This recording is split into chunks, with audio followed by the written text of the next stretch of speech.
Greetings, Tony Mobley here with a new conversation with Tony Mobley. And tonight I'm having a conversation with researcher on medicine and a future, Ms. Vienna Tran. Tonight also is the 22nd episode of Conversation with Tony Mobley. So why are we here? We are here because life has provided me the opportunity to have real conversations with real people. First, I want to thank the panelists for the streaming houses of worship conversation that we had last week. I also want to thank the team behind Conversation with Tony Mobley. So what we try to do is have real conversations. Again, I'm talking researcher, Vienna Tran, researcher on space medicine, educator, and content creator. We hope to help others with these conversations, but I need your help. I need you to go to conversationwithtonymobley.com, register on that website, and then participate in the Mukana chat, which is a chat that will allow you to ask questions, vote those questions up and down, and so we need you to go and ask those questions and then vote them up and down. Thank you so much. And if you like this and past conversations, please go to YouTube, like, and subscribe. Set that bell for all the notifications and we'll remind you of upcoming conversations. And so with that, we're going to go to Miss Vienna Tran. And so I want to say welcome. And she is coming to us from the future. So we're just going to let her say a few words before we get into our questions tonight. Thank Hello, you, Vienna, Tony. for being here. Hi, it's wonderful to be on your conversation tonight. Well, it's this morning for me. It's actually 11:30 a.m. on Thursday morning. So I am from the future, and I can tell you the future is looking pretty good because I get to be speaking with Tony Mobley. So I'm looking forward to answering some questions that are coming up. Fantastic. So let's start with the questions. So the first one that has come up is, and these are not based on, these questions that I'm going to ask are based on the number of votes that they've gotten. So Mike Emmett from Melbourne, Australia asks, do you have your own space travel ambitions? That's a great question, and people ask me that a lot. I would say that I would love to go to space sometime in my lifetime, and I'd like to do something useful in space that's related to my career as a space medicine researcher and future doctor. So I think space is a wonderful place to travel to, and it would be nothing like anybody's seen on Earth. So I would love to be able to go to the place that I talk about and think about so often. Whether I would want to go to Mars depends on the amount of infrastructure and research that has been done there, because safety is important to me, and I'd want to go there if there was if there were a purpose for me, and if there were enough things in place, enough systems in place to keep me alive. I'd be part of that, but I think there would be people who would also help me with that. And whether it would be a one-way trip is another question that people ask me. And again, that depends on where I am at that point in my life and where the world is in terms of how far it's progressed with space research. So it's all a lot of it depends, but but I would love to go to space is the answer. Fantastic. And so we have another question from Mike Emmett from Melbourne, Australia. What analogues do you use for earthbound medical research in low gravity environments? And how accurate can they be with the seemingly massive differential? this is probably a good opportunity for me to talk about what I do as a researcher. So at the start of last year, I embarked on a journey which was kind of off the beaten track. And what I mean by that is I was doing a medical degree and I decided to take a year off from that degree and do a research degree for a year. And that's called an honours degree. And for that, to pass that, part of it is to write a thesis about a health-related research topic of your choice, provided that you have supervisors willing to help you. And I was fortunate enough to be able to use data from a bed rest study, which was done in Cologne in Germany. Bed rest studies are a very popular and effective analogue that people use to study the effects of microgravity on the human body, because you're eliminating the head-to-toe force of gravity when you're standing up. And so we can study a lot of things that happen to the body when we put people in bed for long periods of time. In our study, our participants were all healthy and they lay in bed for 60 days. That's 2 months of just lying in bed. They were paid, and they were poked and prodded and investigated and scanned. And the point of that was to see not only whether bed rest would affect the body, but whether centrifugation in an artificial gravity environment would help mitigate any of the losses they experienced during bed rest. So for our team, we looked at whether the gluteal muscles, which are really important for standing and moving, whether their losses during bed rest would be mitigated during a 30-minute-a-day centrifugation treatment. The funny thing is that it wasn't mitigated, and it's probably makes sense because our hip muscles are very used to exerting more than 1G. So when we run, we're putting our hips under 9G, which is 9 times the amount of force that they experience when they're standing quietly. So 1G is not going to do very much. But the point of getting back to the question is that bed rest is a pretty effective analogue. Another one that we use that is not so much to do with the physiological aspects is habitation. So, for example, the Mars Desert Research Station in Utah is a habitat that has been built in the middle of the desert, and people go in there and pretend that they're on Mars in a habitat. And they study things like behavior and daily routines and circadian rhythms and lots of different aspects, more psychologically, that would happen to someone if they were in space. So those are 2 analogues that we use to for people who don't go to space, to research what could happen if you do go to space. Very cool. Thank you so much for that. And the next question is, office our members know you as a scientist and as a person who likes to have some fun. But what about you as a runner?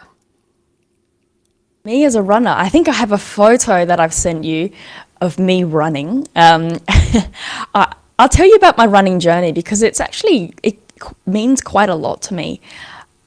I started running a little bit when about 6 years ago, and it was because I was really terrible at PE. So let's start from the beginning. I was terrible at physical education. Like in school when they make you run, I wasn't very good at that. So I'd get A's in everything else, but I got C's for physical education, and I kind of didn't mind that. But I eventually thought maybe I should start trying this running thing. And I enjoyed hiking. I enjoyed being in nature. And I enjoyed doing exercise that didn't require lots of preparation and equipment, like say you would in fencing or something, just to use a crude example. So I started running, and I found it was really good for my well-being. It ticked a lot of well-being boxes for me, whether that was physical or mental.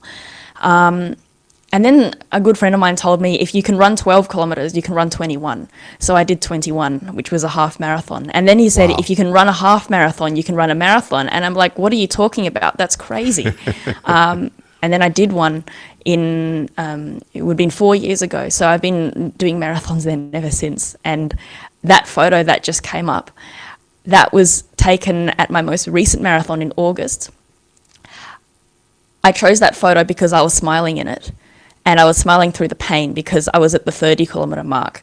And that's one of the most painful parts of the marathon ever, because the closer you get to the end, the better you feel because you know you're at the end.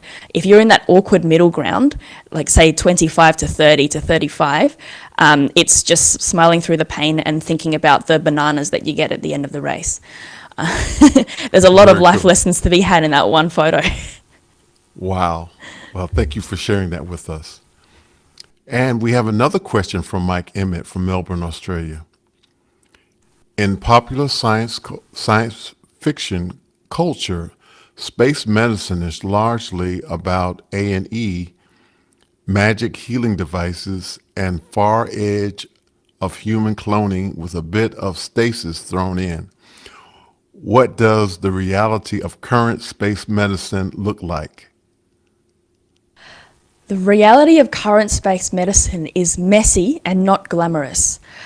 In the space station, which was designed more than 20 years ago, they've still got some quite archaic devices up there, and the way that they look after the humans, the astronauts, is archaic as well.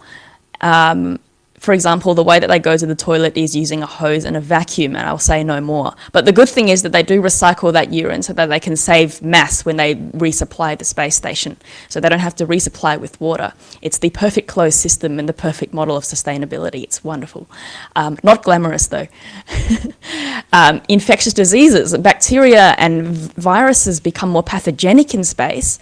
So we have to be really careful that we don't have any open wounds, or that we maintain cleanliness on the space station. Sleeping is horrible. You can't find a good sleeping quarters. You sleep in a sleeping bag, which you Velcro to the wall or to the ceiling. And there's noise all around you, and you're basically working shifts because there has to be at least one person awake at all times. The International Space Station circles the Earth in 90 minutes, so that can't be very good for your sleep-wake cycle at all. I could go on. And you lose muscle mass and bone mass, which is part of my research. So we've got way more problems than we have answers, and we need to address those problems before you send humans any further. Yeah, obviously we're not there yet, so we just have to keep looking at the fantasy for right now. Would you go to space? Would I go? I don't think that I would go at this point in time. I think that as a young person, I would have definitely wanted to go. But now at this point in time, no. We have another question we have a question from Josh Kaufman. How would you respond to assertions that problems here on Earth should be fixed first? The idea that research money on space could be better spent elsewhere. I can answer that with one statistic, and that's every dollar that is spent on space, on average, returns $1.50, $1.50 back to Earth. And that is because what we do in space has benefits for Earth. One example is the use of orbit, putting objects in orbit, like satellites, to help us observe the Earth or provide telecommunications or positioning, navigation and timing. All of these services that help us on Earth perform daily tasks more efficiently. So it's not true that they are mutually exclusive. Just because you spend money on space, it doesn't mean that Earth isn't benefited. In terms of medical examples, think about what needs to be taken to the space station. How it costs about $1,000 a pound to send something to space with the rocket system and all. So we have to be very careful about the mass that we send up there, as well as the volume. It's a finite volume. So we innovate smaller, lighter, cheaper things to send to the space station. And where else could they be used? They could be used on Earth too, especially in remote communities and low socioeconomic communities, where having smaller devices that are more easy to use and more affordable for the health system is important. So I absolutely refute the idea that space exploration, research and innovation does not benefit Earth. Fantastic, and I agree with you. I think you're right on target with that. So we have another question from, well, we have a question from VIPOH Resources, Bay Area. Why are STEM careers important to encourage for young women now? How is it different from then? Absolutely. I think it's probably a historical reason, and that's if we go back to evolutionary times, the men in you say in a caveman family, for example, the men would do the hard work, and the women would be the child bearers and the berry pickers and the people who would maintain the cave, and that's just the way that humans are. And I see a lot of parallels in other animals, and if we continue that trend, then those who went into STEM careers, science, engineering, technology, and maths, they tended to be the brains that could think, that used more logic than emotion, and people who would do things with their hands. And because of likely evolution and cultural reasons, that was more likely to be the males. And that's why there's a disparity between the number of males and females in STEM careers. It doesn't have to be that way. We are really lucky now that we live in a time when we've got equal opportunity, and that I can apply to study engineering in the same way that the person next to me, or you, Tony, or any of my classmates could apply. And thankfully nowadays there's no more discrimination in our first world with regard to what people are allowed to do, and although there's a lot of there's some deep-seated cultural biases that we're still working on, I think we've come a long, long way. Absolutely. And I want to say to those who are watching and listening, take a good look. This is a young woman who is doing the work. Our next question is from Talak Lopez Waterman. What would it look like for a long-term journey to, say, Mars for the human body? And is this viable?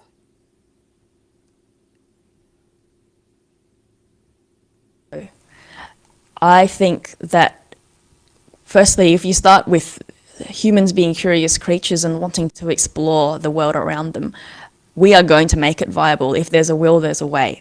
So if we assume that it's viable, then what it's going to look like, I think we're going to get there in about 6 months, and that is at the moment with our current technology, that is the fastest that a spacecraft can go from Earth to Mars at closest approach in the orbit around the solar system.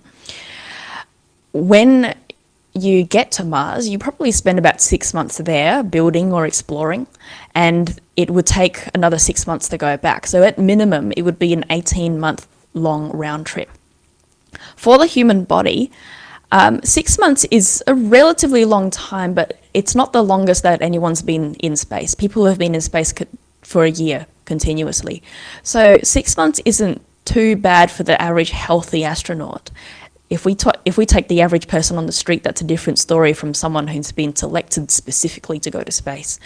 But if you assume that they are healthy, fit, well, they would lose a bit of bone and muscle mass. They would be psychologically well too. They would have to be able to work together with their teammates and tolerate their teammates for 6 months at least.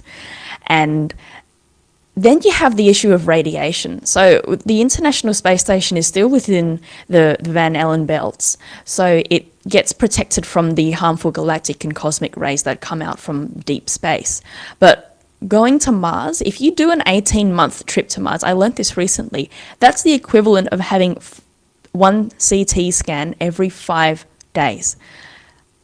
It's also double the lifetime exposure of radiation that's recommended for any human being. So the radiation is something that we really, really need to look at. We need to shield our spacecraft properly, and we need to protect our humans from a nutritional point of view so that the radiation is not going to cause any deleterious effects to the DNA that could be experienced immediately or later.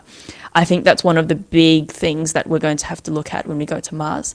When you get to Mars, I think there's going to be a lot of robotics and AI that have helped construct and prepare things so that when humans get there, it's a little bit safer. So I think in terms of computer science and robotics, we're in good hands. Fantastic. Thank you for that. So we have another question for VIPOH Resources, Bay Area. Do you have advice for other young women who want to be space doctors? That's a really interesting question. Advice is you have to create your own destiny. Space medicine is not mainstream, I'm going to tell you that now. And the way that I got to where I am is to seek out the opportunities, because they won't be provided to you in school or in university, or perhaps not even in the family home or among your friends. It's not something that people talk about very often as a job or a career.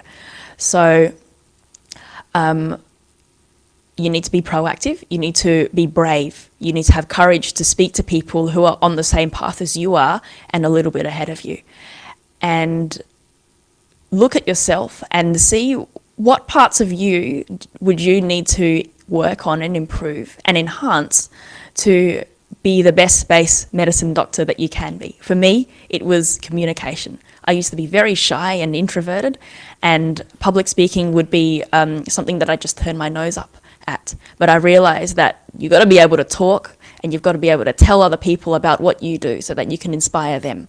And that's why I join you, Tony, and I join others to speak to the world about space medicine and what it means to me. And I am smiling so much right now because that you being shy is the last thing I expected you to say, because you are so bubbly and so full of fun and engaging particularly in our after hours community. So that's interesting to hear that. Next question is, why space medicine?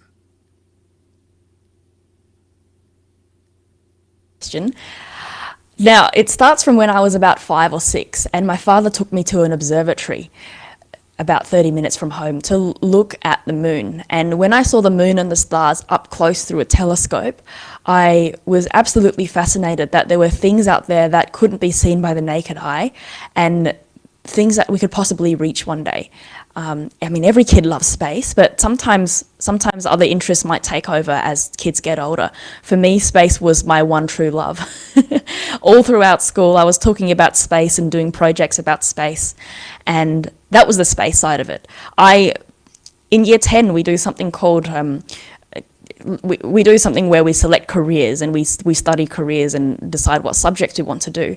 And for me, I wanted to be an astronomer or an astrophysicist. Some of my role models that I've seen on TV are Professor Brian Cox and Professor Neil deGrasse Tyson. Really, really amazing people who just have a wonderful way of explaining things to the world. And I wanted to be them. And then I realised perhaps that in Australia, the STEM industry wasn't so good back then as it was elsewhere, and we were experiencing this period of brain drain where people from Australia were going overseas to chase their STEM dreams and their space dreams, and that's totally understandable. We probably had interests in other areas. That's changed quite a bit since I was in school, but because of the job environment, I thought I should just try for medicine. I had this stubborn ambition of passing the entrance exam, which is like a problem-solving test, just to see if I could do it. And I happened to pass. And wow! Then congratulations. And then I went through the interview process, and then I passed that as well. And I found myself in medicine, and I was like, this was not part of the plan. This was not in the job description. So I spent the first 3 years of medicine feeling quite lost and directionless, actually. I felt so out of place compared to the person next to me who was the cream of the crop, always wanted to do medicine, parents were doctors, that type of person, and big respect to them, but I just didn't know what I was going to do. And then a conference came to Adelaide called the International Astronautical Congress. And when I attended the space medicine track, these were people from all over the world who had come together to talk about various aspects of space. And when I realized that space medicine was a job that existed, I was absolutely hooked. There is a photo that I've sent you, Tony, with me standing next to ex-NASA administrator, Charles Bolden, and he's an ex-astronaut and then worked for NASA. And I took a photo with him and I couldn't believe it. And he said to me, "You can be an expert in your field." And from then on, Charles Bolden had told me basically my destiny. So I have been following that ever since. And here I am. I think it's a wonderful career, and there's never been a better time to aspire to be a space doctor, because human exploration with astronauts is the rate limiting step. We've got the rockets and we've got the engineering and we've got the technology. We just don't know what happens to the human body. So we need more of us. And I hope that more young people will consider space medicine as part of a space career. Thank you for that. Very cool. Mike Emmett from Melbourne, Australia asks, what influence do you think being a first-generation Australian child of refugee migrants has had on the way you've launched yourself into life, study, and career? I like the pun, Mike. Kudos to you. Launched myself into life. I hope I can launch to the stars one day. But Tony, I wanted to ask you the same question after I've had my answer, because I think culture in general, whether you've migrated or not, is really integral to who we are and how we see ourselves compared to the people around us. For me, my parents came here when they were 20. I'm not 20 anymore, and I couldn't imagine the hardships they had to go through to escape a war-torn country on a boat, live through a refugee camp, and start a new life here with nothing but the clothes on their back. I just couldn't imagine it. And they have just been such troopers. Troopers is what Australians call people who take on challenges and make it through. So they are troopers. And it's strange having one foot in one culture, my parents, and having one foot in another culture, which is that of my school friends and the people around me in Australia. And like many children who have gone through the same experience, I think there's been conflict there. There absolutely has been conflict within and externally. But as I've gotten older and as I've started to appreciate what my culture has brought to me, I think I like to take the best of both worlds. My parents and their Vietnamese community are generous and kind and hardworking, and I'm really happy to help to emulate that and hopefully pass it on to other people. Certainly, choosing space medicine is probably not something that they envisioned when they had me, but but I think I hope to demonstrate that being born here in Australia and having every possible privilege that I could possibly have here means that I can take my privilege and run with it and do what would satisfy me and my dreams, but also bring a sense of good to the world and give back to the world, leave it a better place than it was before. And that's all I could ever hope for myself and perhaps what my parents would have hoped for. What about you, Tony? How does your culture influence you? Interesting that you asked me that question. I really hadn't thought about it in a long time. So I will say that I am a child of, I was born in the late 50s, and Jim Crow still existed in the United States at that time. And I remember a lot of times, my father was actually from Orlando, Florida before Disney World. And we would go every summer to Florida for 2 weeks. And I remember very distinctly having to pull off on the side of the road because we weren't able to go to hotels as black people. And you had to kind of know somebody that was along the way that you could stay with, or you would have to just pull on the side of the road. The interesting thing about it is that I experienced a lot of different things in my life. I'm an old guy now, but I've experienced a lot of different things in my life. And one of the things that I'm thankful for is that I lived through that. I experienced the riots. I experienced a lot of the civil unrest that existed in the United States during that time up until now. And I know that we are not in a perfect place, and I know that there is a lot more work to be done. But I will say it is interesting that a child who was born under Jim Crow is actually able to have a conversation with a young lady in Australia. And I think that that is an achievement in society. And so I'm thankful that you asked me that question, so I had a chance to share that.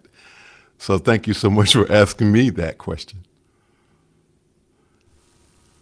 The next question is, how did COVID-19 impact your work with space medicine?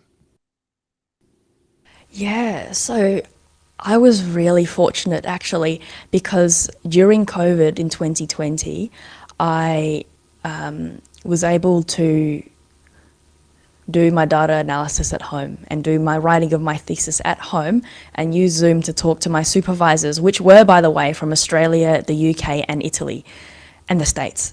So it was fun lining up a time to talk to everybody, and it was nice to be able to be in a relatively safe location and not have to be in hospitals during my research degree. I was happy about that. It affected me in other ways, though, because it affected the people that I cared about. I saw businesses closing down. I saw people having to change jobs. I saw people having to compromise with their schooling. I tutor year 12 and year 11 students, and they had to adjust the way that they studied because they had to be at school from home. So because it affected the people around me, it affected me in a way because I'm an empathetic person, and I felt the struggle that they were feeling. And of course, when COVID-19 came out, it was fearful for everybody because people didn't know what was going to happen. So I was afraid to leave the house a lot of the time. I didn't wear masks then because it wasn't mandated, but it was really frightening to come home and to wonder whether I had infected the people who live at home with me, to be worried about that, and then to worry for 14 days after that. So, and then and then you've got the media and the news, which brings out. Which tells you the story every day. It's like a constant drone in your ear of COVID-19. And I wondered, well, the good things in life haven't stopped. They're still there. They're still going to be around. It's just that we're surrounded by an acutely terrible event right now. And in a way, it helped me focus on what was good. And that meant going out in nature, which was very socially distant, connecting with people on Zoom, reaching out to people that I'd not reached out to previously. So in a way, it brought out the best of us, the worst in some of us, but I think we're stronger given we've been through a pandemic like that. And how did it affect you, Tony? I got to meet you. I got to meet other people in the office hours community. Unfortunately, I have known some people that were very close to me and my family, and church community members who had succumbed to COVID-19. I have mixed feelings about that part of it, but also I can say that there has been a paradigm shift in terms of the way in which we are able to do some of the things that we're doing now currently, particularly, this conversation. I will say that I think that in a lot of ways, technology-wise, COVID-19 was the perfect storm for us to move to a place that we may not have naturally gotten to for 10 years or more. And so from that standpoint, I think that, it was a good thing from that standpoint. But the cost of human life is very precious. So that's of course, the downside of it for me and my family. The next question again is from VIPOH Resources Bay Area. What is the best thing about being a doctor of space in your field? I think the best thing, it's an equal first between the people and the sense of exploration. I feel that I've always been a curious person, and I have always wanted to find out new things that other people haven't found out before, especially if it's off the beaten track. So space medicine is a perfect storm for that. But it's also what I call my space family, because being in the space community, and especially the space medicine community, you get to know people quite well, and you start to see the usual suspects at every single event that you go to, and then they become your friends. So it's really been wonderful making friends that way, and it's helped bring me out of my shell and embrace my weirdness and my difference that is being a total space tragic. So that's what I really like about space medicine. Very cool. Josh Kaufman. Human health includes both physical and psychological. What psychological challenges need to be addressed for long durations in the restrictive environment needed to sustain life in space? The psychological challenges are a big one. If you look on the NASA Human Research Roadmap, the psychology of spaceflight is one of the highest priorities of research right now.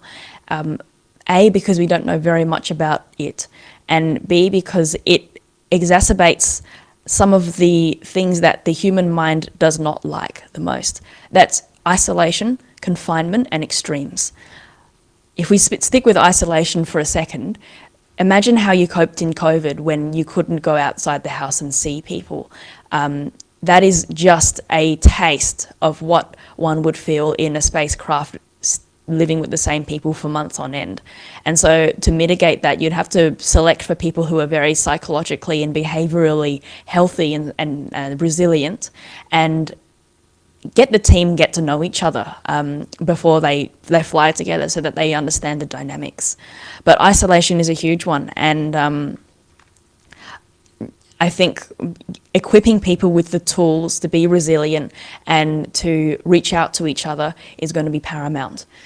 Confinement, similar sort of thing to isolation, but not having the freedom to go where you need to go, perhaps not having the right to privacy on a place like the spacecraft. You'd always be in the vicinity of other people, and for safety reasons, it would probably be an open plan sort of spacecraft. That's just me speculating, but would we be able to have the right to our own private space, and would we have the right to freely choose the activities that we want to do, or are we going to be addressing mission objectives for 24 hours a day, which is often what they do now. Extremes in accelerations, extremes in microgravity, darkness, light, vibrations on return to Earth or on launch. Lots of different things that push the envelope of what we are capable of or are used to on Earth, and that can be extremely stressful. And as many of us might know, if we experience stress, that manifests in our body, and then we physiologically might be compromised. So it's all very interconnected, psychology and the physical characteristics of spaceflight. Very cool. Thank you for that answer. And Josh, thank you for that question. Ray Harwood of Avondale, Arizona. Hands-on medicine is a much art as science, and you seem to really enjoy science side of medicine. What appreciation, enjoyment do you have for the art side of medicine? The art side of medicine, that's funny that you mentioned that, because medicine is considered both a science and an art. I actually enjoy both sides. In fact, when I was explaining before about how I struggled through medicine, it's a very memorisy sort of field. You just have you get given these facts, like this happens and then this happens, or you treat people with this and this drug has this name. There's no logic to it. You just have to commit it to memory. Well, there's very little logic to it anyway. And I was more of a science maths person, so I wanted to apply formulae and equations and principles to situations. So getting used to that style of thinking was difficult for me. During the time that I learnt those things, I enjoyed the art of it because that's something that we have innately. It's not something that I had to memorize or learn in university. And so the art of medicine is a wonderful enjoyment for me because it's about bedside manner and it's about connecting with a human being, much like we are doing now. I do my best to communicate in a way with patients that would suit them best. And that involves not only talking, but also listening to the patient. People say that in the first 7 seconds of seeing someone, you can see what's wrong with them. And that's because if you just listen, if you just pay attention and observe and appreciate the patient before thinking about what you're going to say next, then the diagnosis is already there. And that's an art. Very cool. I knew you had an artistic nature to you anyway. Our next question is from Jeff of Chicago, Illinois. I bet you read The Martian by Andy Weir. How much fun was that book? And how close to reality do you think it portrays? Jeff, you've exposed me because I haven't read The Martian, but because of the people that I hang around, I hear a lot about The Martian. It does seem like a lot of fun, and I'm yet to read it, so thank you for reminding me. How close to reality do I think it's portrayed? There's a scene about potatoes in in The Martian, and potatoes have actually been successfully grown on the space station. They are very viable vegetables to be grown, and they're going to provide us with carbohydrates, protein, and fats all together in the one potato. And I think that they're going to be using that food as a staple, along with rice and perhaps beans, perhaps wheat as our source of fuel. So potatoes are very important. One inaccuracy that I do know about is the storm on Mars. On Mars, there are frequent storms, but the way that they portrayed it in the movie, at least, was that it was a very high pressure storm.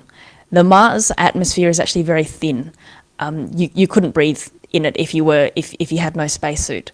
So having a storm on Mars would not be like that on Earth, and you would still be able to walk through the storm, and you'd be able to, still perform your daily activities while the storm was happening because there's not much air density there to push you over. So that's just one thing, as well as the gravity. I know it's very hard. I appreciate the difficulty of simulating a partial gravity environment in a movie. But Mars is about 1/3 of Earth's gravity. It's about 0.38 of a g. So you would be kind of bouncing as you walk. And I wonder how that would affect your musculoskeletal system and the way that you move around and you maneuver things. That's something that I guess neither a book nor a movie can really predict until we get there.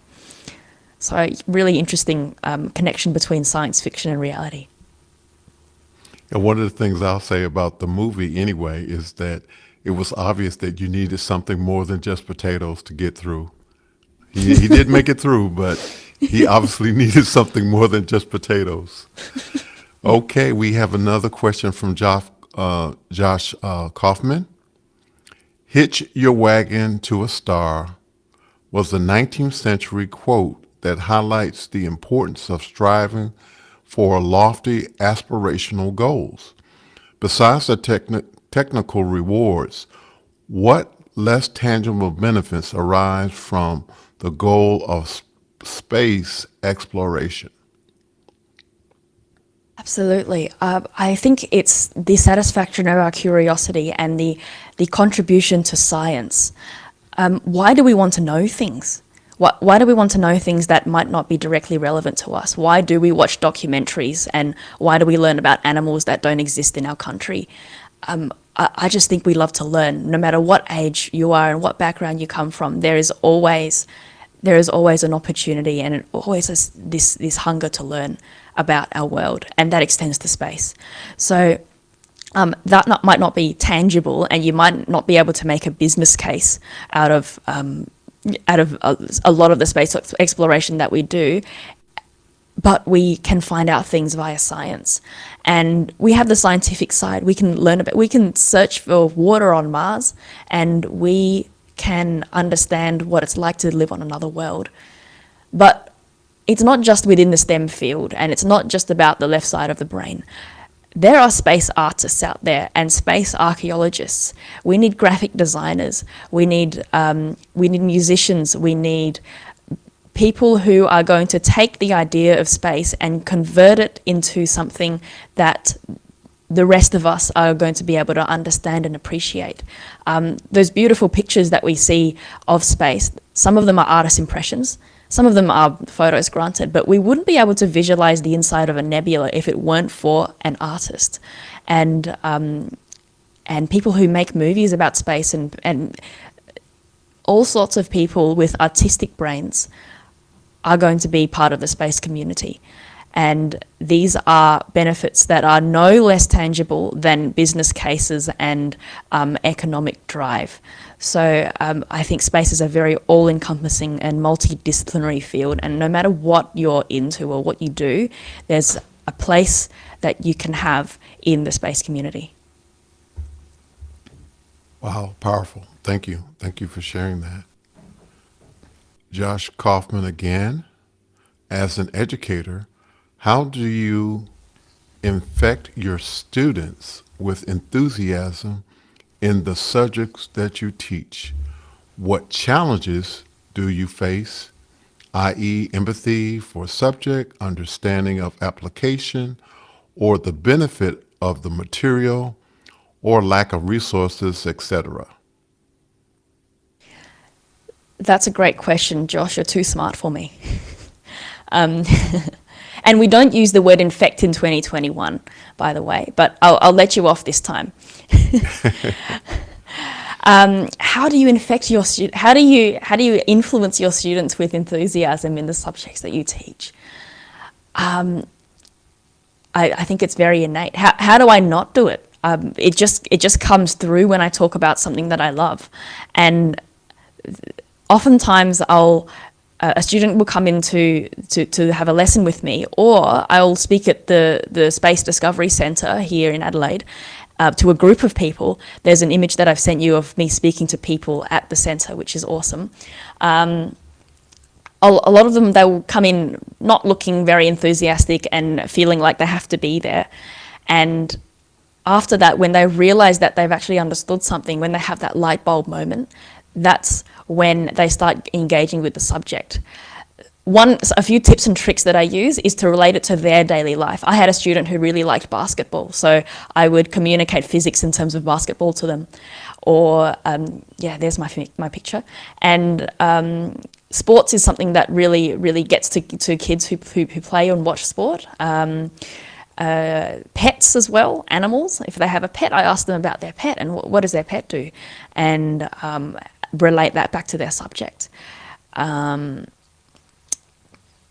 And you make it really interesting for them. I think if you really care about a person that you're mentoring or tutoring, it shines through naturally. So there's not much thinking that I need to do to engage them.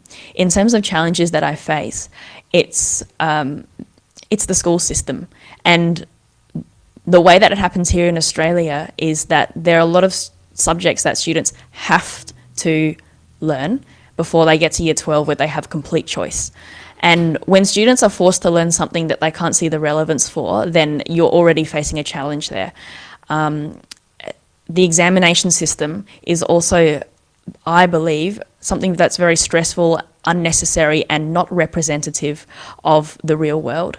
And I'm hoping to see the education system change in that way by allowing students to get more hands-on experience and actually relate school to the world that they live in.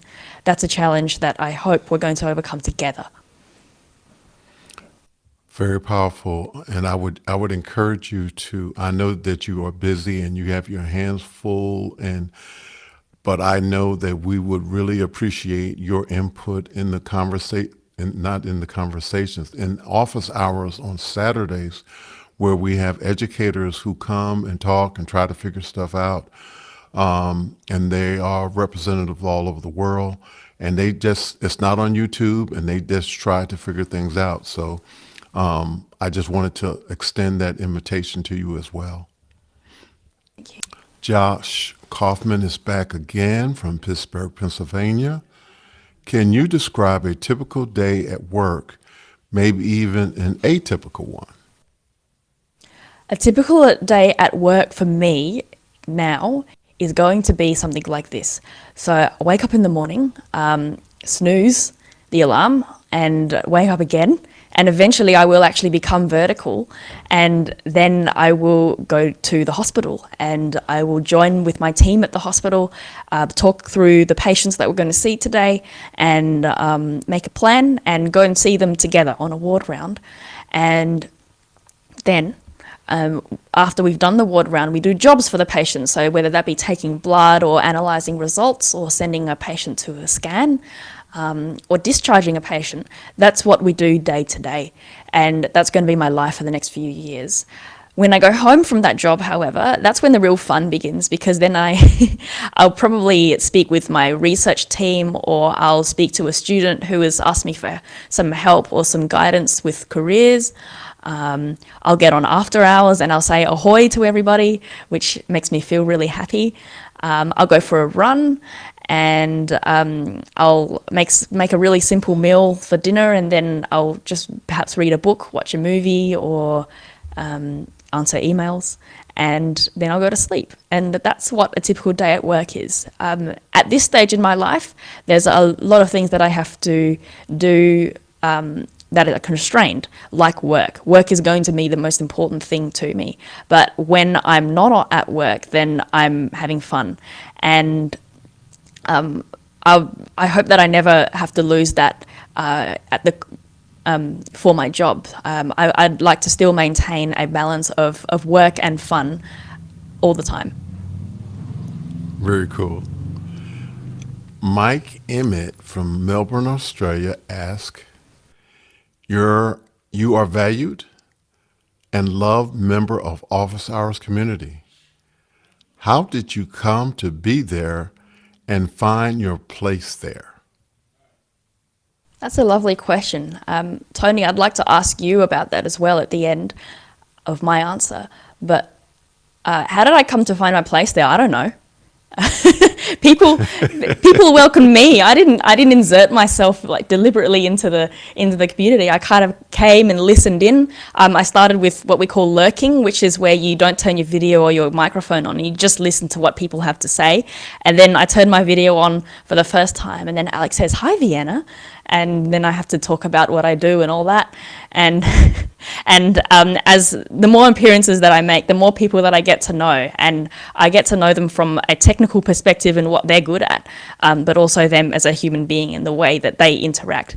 And I love doing different scenarios or talking about hypothetical scenarios with my friends on after hours. It's a lot of fun, and I like being on the panel in office hours as well. The questions that I can't answer all the questions, but I can answer some of them. And I just hope it helps. It's good speaking practice for me, so it's actually really a selfish endeavour. But I have been so grateful to be welcomed into this community.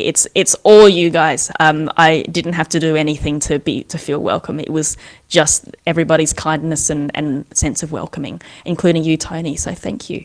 But how did you get into it? Well, it's a long story, but I'll try to make it real short.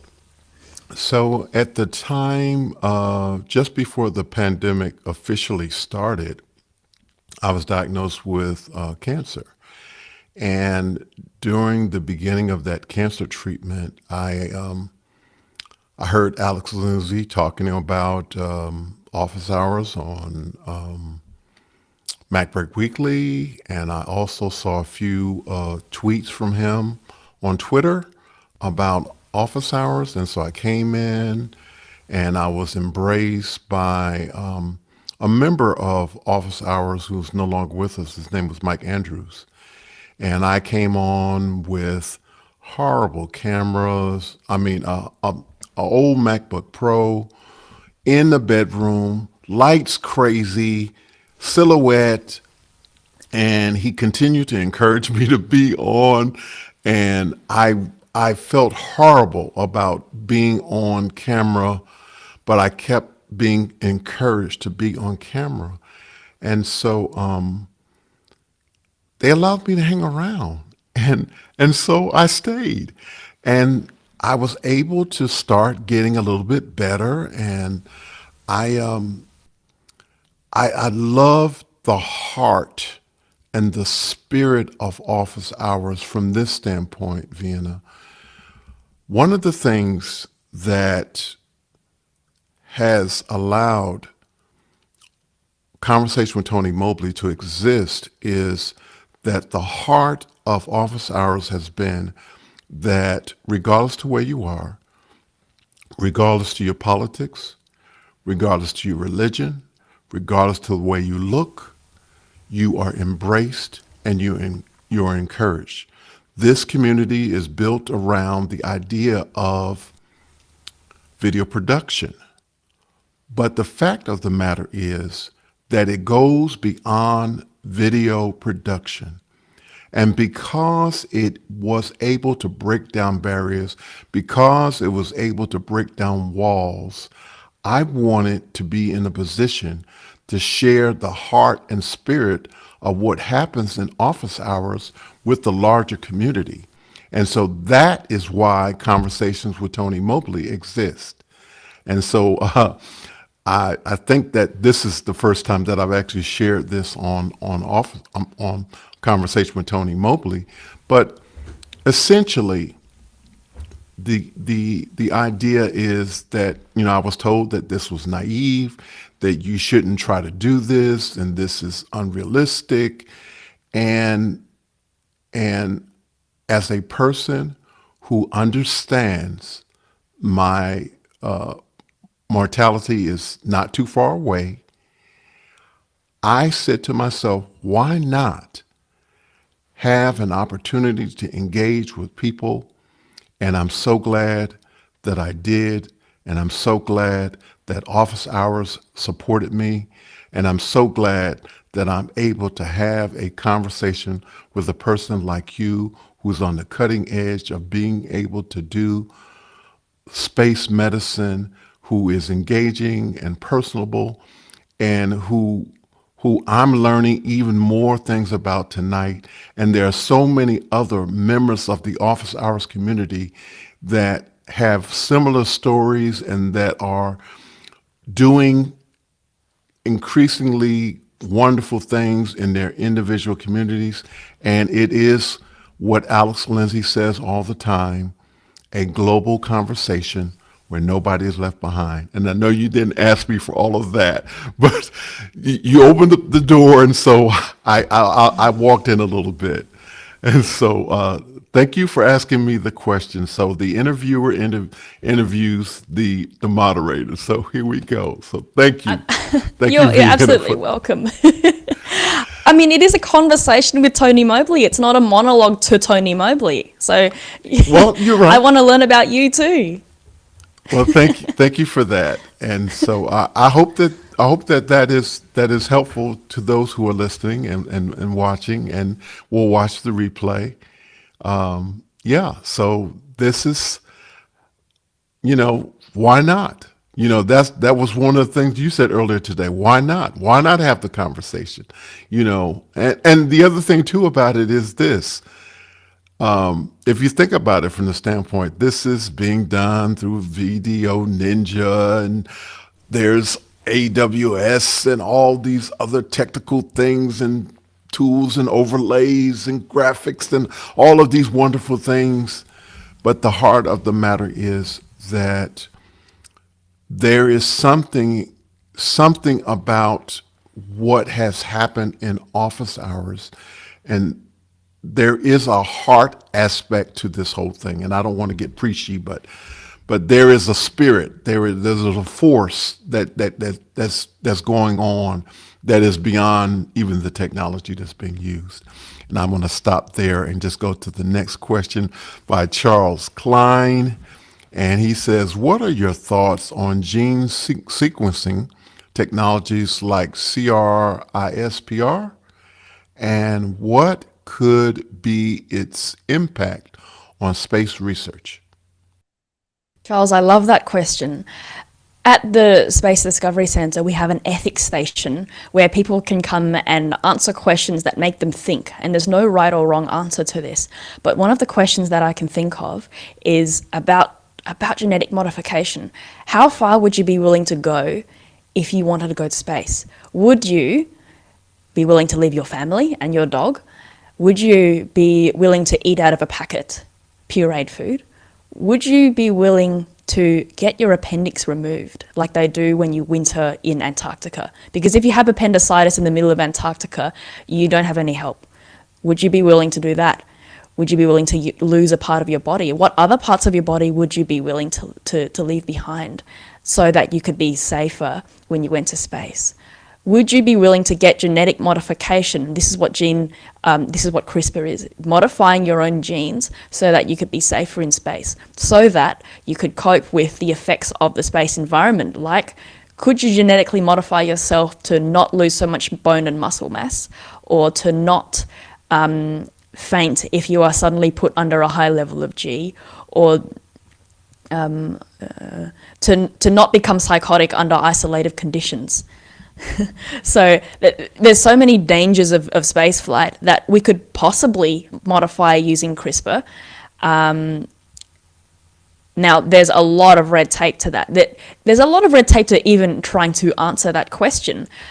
When scientists want to answer a question and do some research, they need to submit a proposal to a governing body of some sort. And that governing body has to decide, is it a good use of money? Is it going to benefit a lot of people?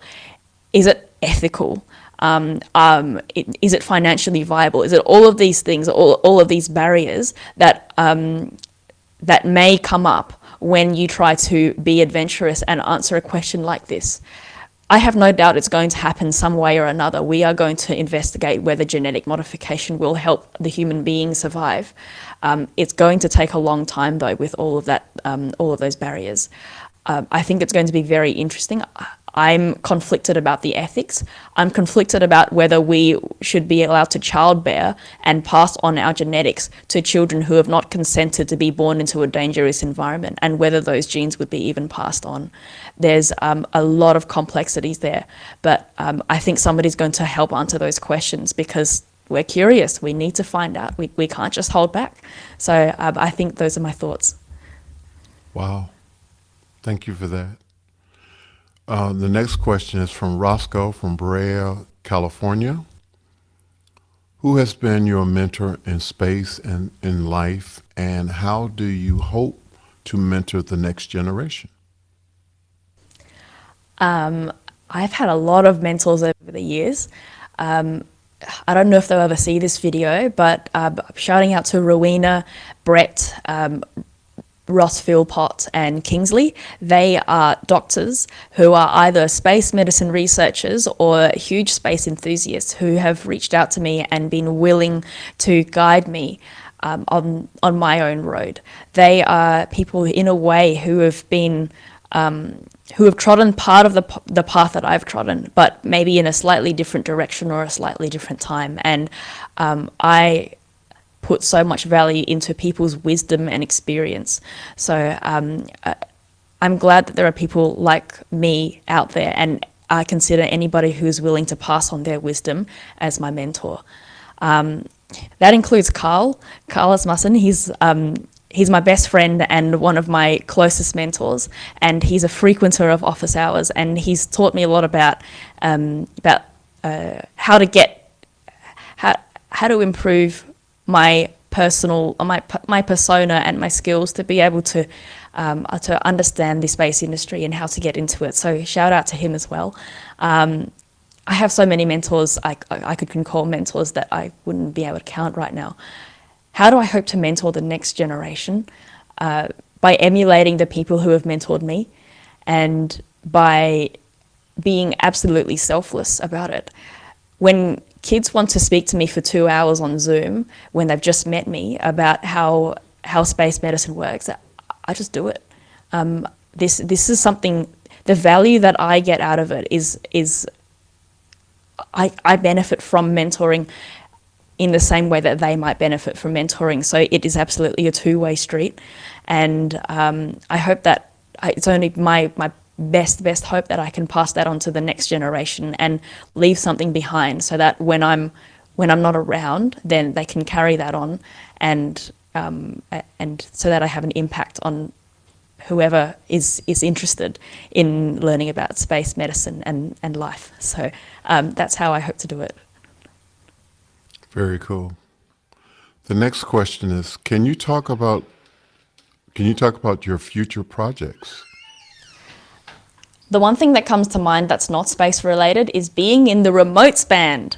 I enjoy being in the office hours remotes band. I think I got coerced into it, but I've loved it. And there's a picture that I've sent to you, Tony, about that. It's me in a studio set up with Carl was the person taking the photo, but I was providing some vocals for one of the office hours songs. Lots and lots of fun. And I was also playing recorder for an office hours remotes band song and the viola as well. So my musical background was useful for something. And I hope to continue being part of the band for many years to come. It's lots of fun. I learned lots about GarageBand and AV and all of that setup as well, which is what you said. They are just tools to tell a story. They are not stories within themselves, but they are tools. Having a good grasp of how to produce music, as well as what goes on behind the scenes of producing that music, I think is going to be really wonderful for me.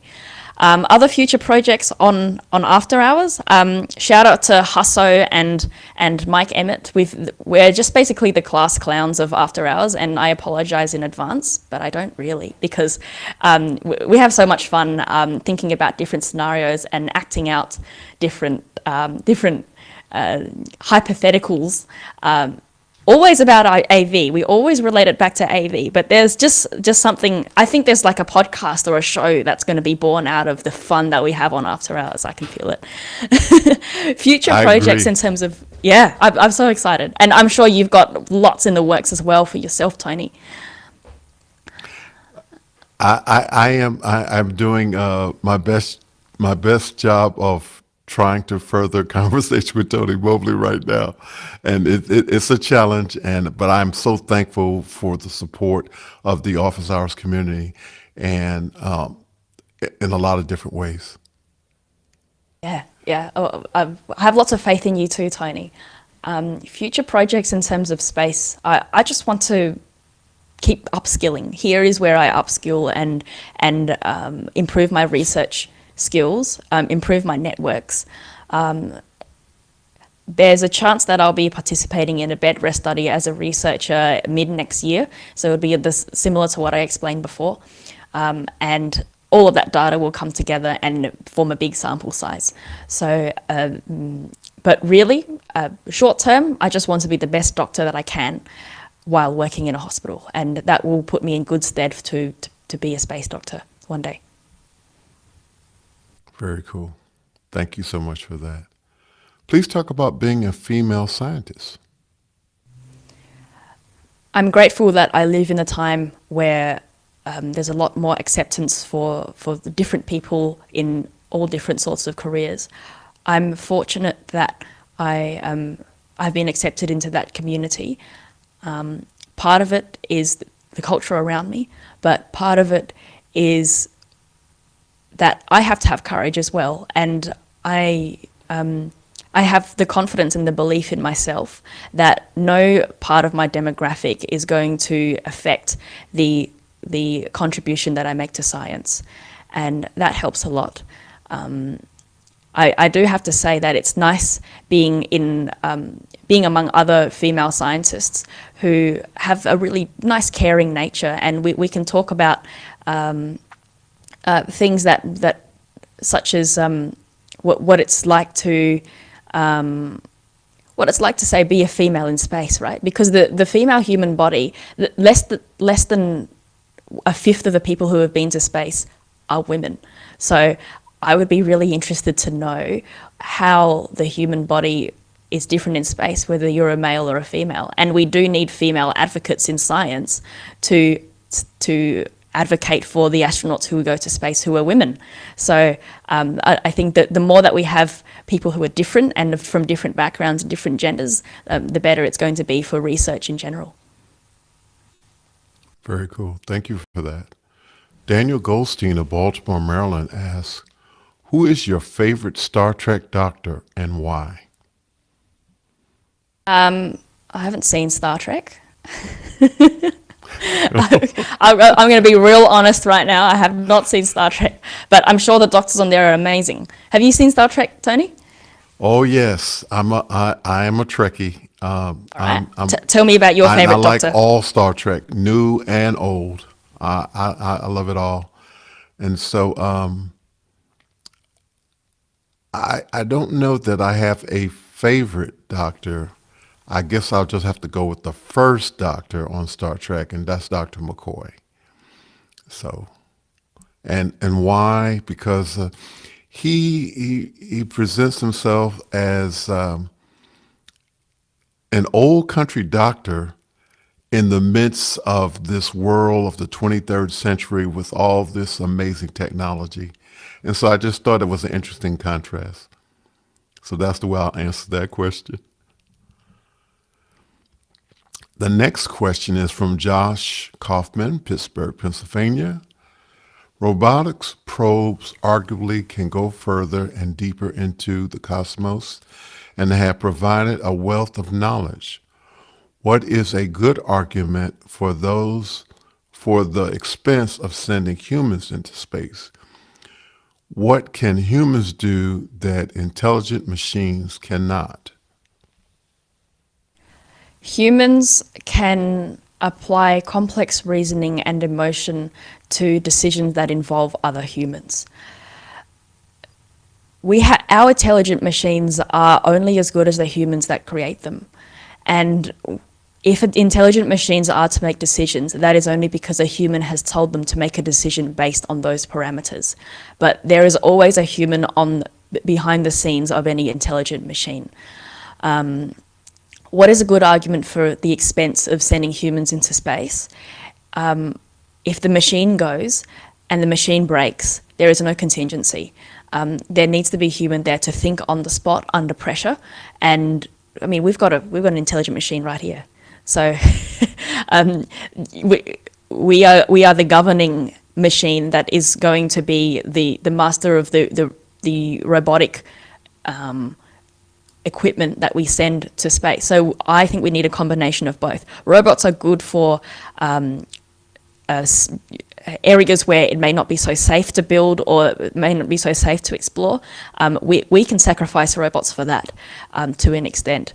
With humans, life is more precious in a human, we could argue, but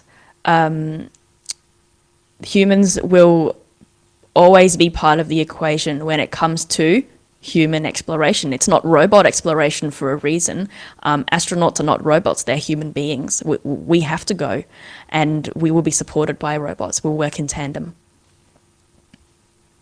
Very cool.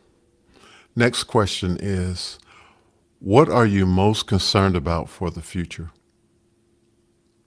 This is going to get a little bit deep, and I think I might be going against the grain here, but we have machines of mass destruction in the form of servers and electrons whizzing through wires, in the form of large corporations that want to not mine your data, but that want to take your data and sell it and feed you things that they think you want to read. And I worry about our younger generation with that. As adults, I think we're able to use a bit of independent thought, and we do.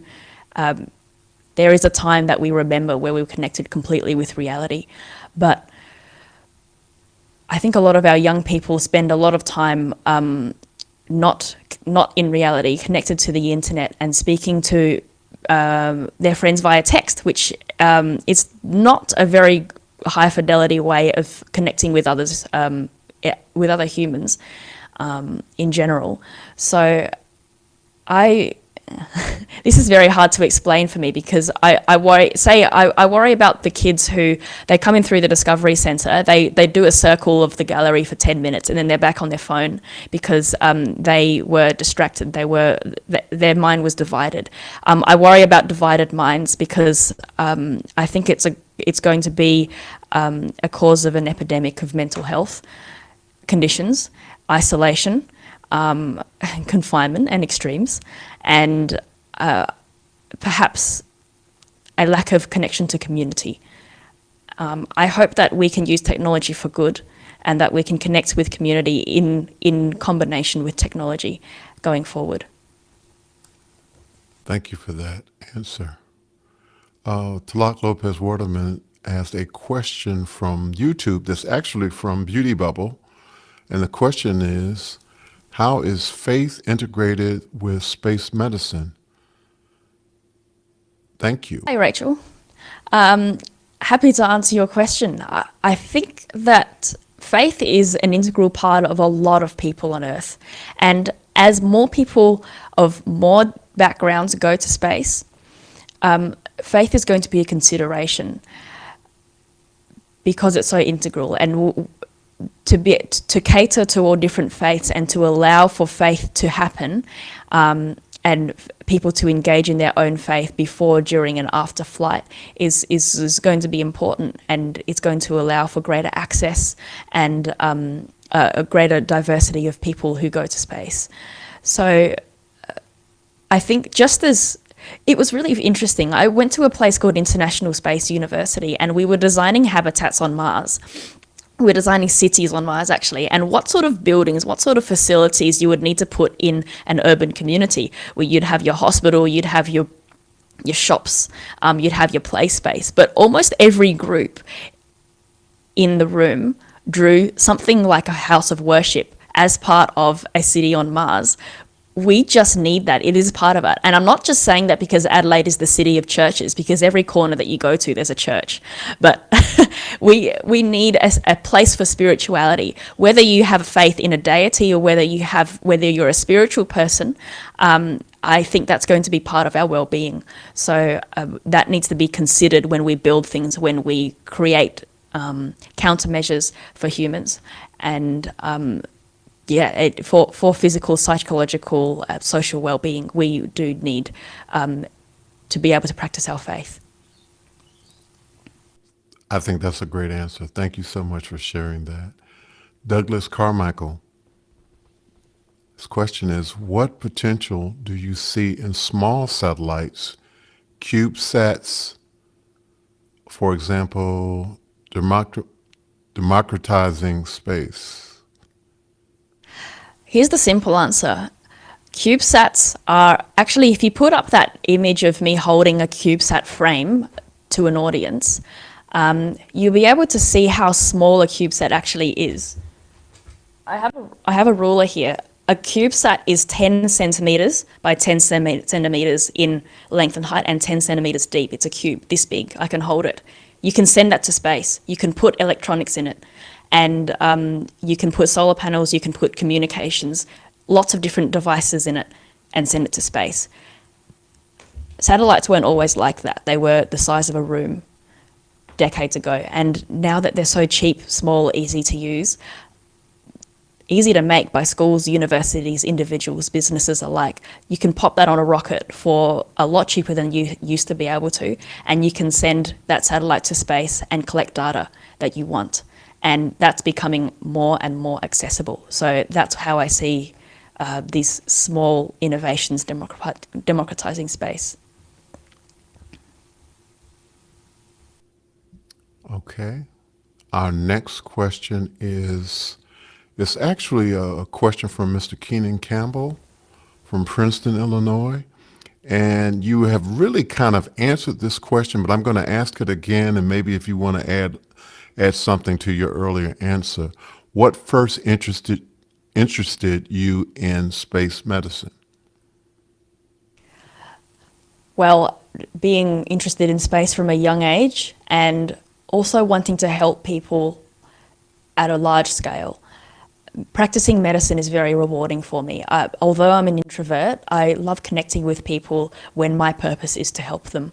And I really open up when I can do that. So when I combine those two things together, the exploration and the altruism, I think space medicine is the perfect interest. Thank you for that. Sky Gleason from Seattle, Washington asks, why does Tony think you are funny, Vienna? And what is your attitude about humor? Tony, why do you think I'm funny? I think you are funny because I think you are authentic, and that you have a way of sharing ideas and perspective. And I was going to tell us an office hours story, but I think I'll share that in after hours.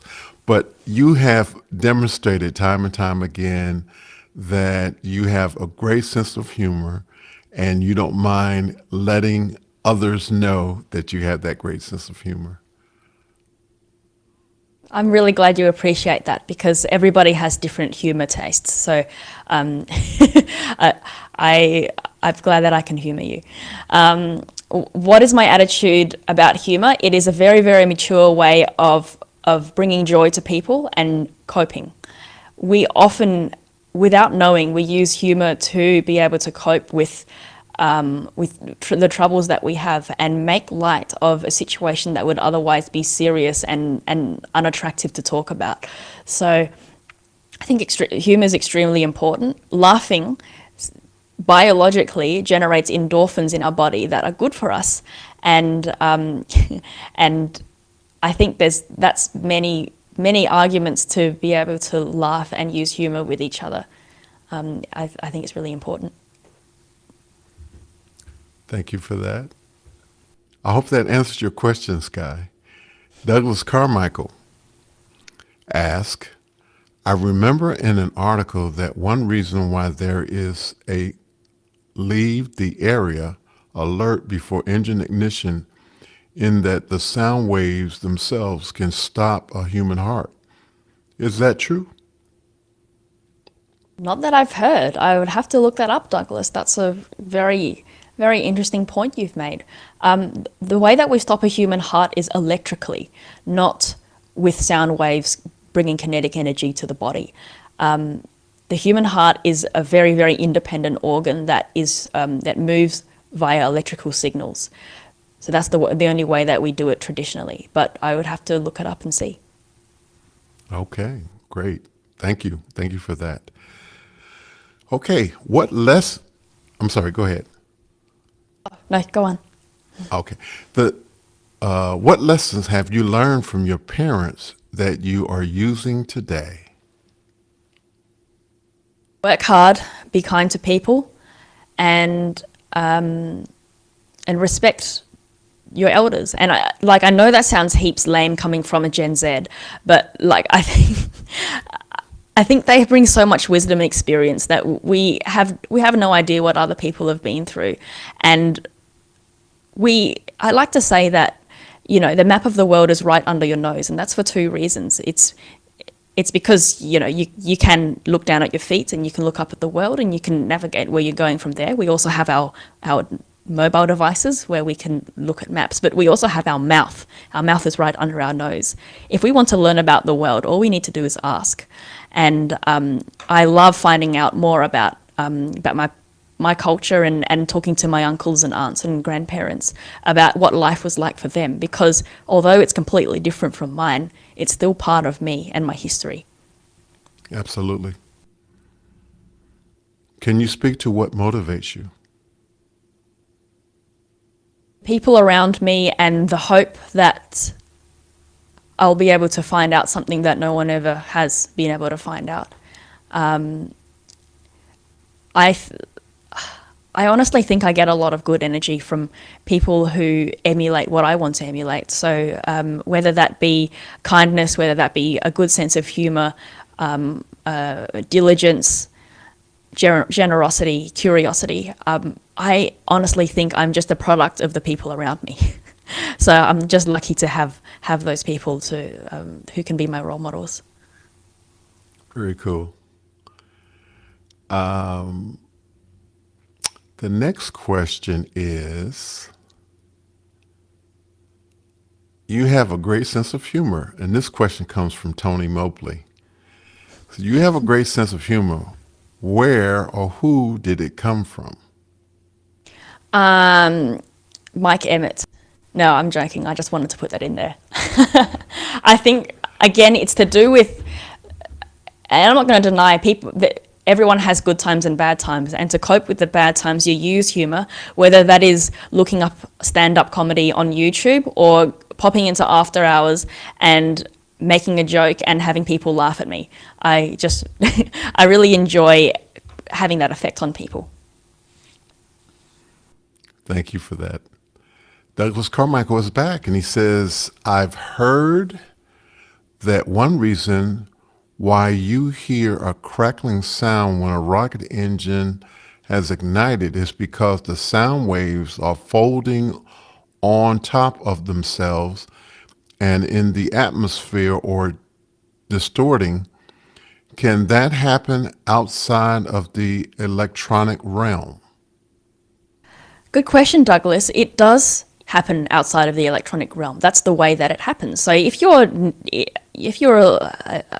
a distance away from a rocket launch, and that launch is so loud, and the sound waves are simply air particles that are moving closer together and further away from each other, and closer together and further away from each other again. And the frequency at which they move like that is how you get sound in your ears. That's why you can't hear sound if you're in space. So I'd imagine that because the rocket engines are so loud, this sort of motion, the frequency at which the wavelengths or I guess the waves will be superimposed on top of each other, and that's how you would hear the crackling. It's a physics thing. I hope that helps answer your question, but sound waves are actually just air particles moving. Thank you, Douglas, for the question. And Vienna, thank you for the answer. Josh Kaufman from Pittsburgh, Pennsylvania. Okay. So we have another YouTube question by Eric Potter. And the question is, are there new and unexpected medical conditions? I'm sorry. Hold on one second. Are there new and medical conditions / problems arising due to the conditions of space flight? And that's from Eric Potter. Are there new and unexpected ones? So one thing that freaks everyone out is SANS, or space flight acquired neuroocular syndrome. In space, our fluids shift up towards the head and the neck, and they cause a pressure on the back of the eyeball and the optic nerve, which connects our eye to the brain. Normally that optic nerve is nice and straight, but because of the increased fluid pressure, it gets kinked and it gets curly and loses its shape. So that causes all sorts of vision problems, long-sightedness, short-sightedness, possible blindness in certain cases. And the crazy thing is we don't have glasses in space. You can't go to your optometrist when you're in space. So astronauts actually take a variety of glasses up to the space station in case that happens. But I'd imagine that in the future we'd have to 3D print our own glasses to suit the way that our eye changes in space. So pretty spooky. There's so many other unexpected things. I could talk for ages about them, but that's one that comes to me. Thank you for that. So we have Josh Kaufman. What is the best preparation for someone contemplating space travel, either for study, development, or exploration, training, research, or personal development? All of that. Train your personal skills, your skills with people. Run marathons. I think it'd be good on your CV. Do research, show that you're keen to find out things and answer questions, and work together with other researchers to produce publishable work. personal development, network with people, connect with people who are on the same journey as you, and they will be a wealth of experience. Together, everybody achieves more. If you have a network, just like a spider's web, they will connect you to more people than you could ever find yourself connecting to on your own. That would be my idea of preparation. And, you know, sometimes it's just luck. So you're not in control of everything. Sometimes you might win a lottery and go to space. And that's just the way that the world is. And I would just add one thing to what you said, and I know that you do this. Have a thirst to want to know new things. Absolutely. And I think this is the last question, and it's actually from me. So you are speaking to the world. What do you want them to know? Nobody ever made a difference by being the same. So don't be afraid to be different in whatever way you want. Just be kind to others in the process. All I can say, thank you so much for being here with me today. And give you a hand clap for being on here tonight with me and sharing your thoughts and answering these great questions that we got from the attendees and the office hours community. I want to thank everyone so much for these great questions. Vienna, thank you so much. You are truly a very special person, and I really appreciate you taking time out of your busy schedule to participate in this conversation with me. And as you say, a conversation and not a monologue. So thank you so much, Vienna, for that. I want to give special thanks to Kimberly Mobley, the Global Family and Friends, Alex Lindsay and the Office Hours members, Cloud Bedrock LLC, the DVE Store, Liminal Entertainment Technologies, Byte Hive, Video360.com, ApproveForLoan.com, Mr. Ken Jordan Elms Park, Jonas Dattel, Aaron Huselich, Cherik Cheetah, David Brady, Marcus Lee Folk, Richard Lavery, Chris Fenwick, Manolo Lozano, Jeffrey Powers, Talak Lopez Waterman, Conversations with Tony Mobley, producer. Thank you all so much. Thank you, Vienna, for doing the good work. Thank you, Vienna. Our featured guest next week is Mr. Dean Anthony, stage director, educator, and a man who wears many hats. Please come and find out about him next week. Coming soon, more interesting conversations, more educators, filmmakers, musicians, other creators. We are having more conversations with real people. Conversation with Tony Mobley engages in real conversations. Please like, please subscribe.